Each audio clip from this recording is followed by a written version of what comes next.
আজ বাজার থেকে বড় কাতলা মাছ এনেছি। আপনারা দেখুন কত বড় মাছ। বাড়িতে সবাই খুব খুশি হবে এই মাছের ঝোল খেলে। আপনারা কি কাতলা মাছ খেতে ভালোবাসেন? মাছটা কেটে নেব। আমি আজ এই মাছ দিয়ে সুন্দর একটা রান্না করব, যা সবার খুব পছন্দের হবে। এইটা আমার অনেক দিনের পুরনো একটি রান্নার রেসিপি। মাছ জলে ধুয়ে নেব।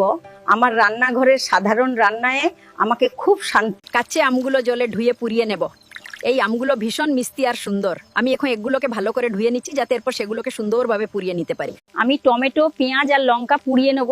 কাঁচা আম, টমেটো, পেঁয়াজ, লঙ্কা বেটে নেব। মানে এই সব উপকরণ একসাথে মিশিয়ে খুব সুন্দর করে শিলনোড়ায় বেটে নিচ্ছি, যা রান্নায় একটা অন্যরকম স্বাদ আর গন্ধ নিয়ে আসবে। মাছগুলো তেলে ভেজে নেব।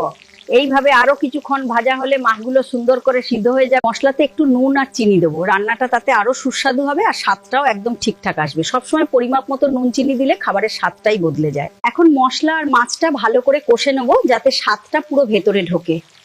রান্নাটা বেশ সুন্দর গন্ধ বেরোচ্ছে।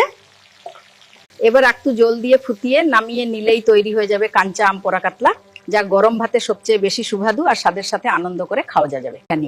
তোমরা আমাকে যদি ভালোবাসো তাহলে অবশ্যই আমার চ্যানেলটি সাবস্ক্রাইব করো এবং নিচের কমেন্ট বক্সে তোমাদের মতামত জানিও।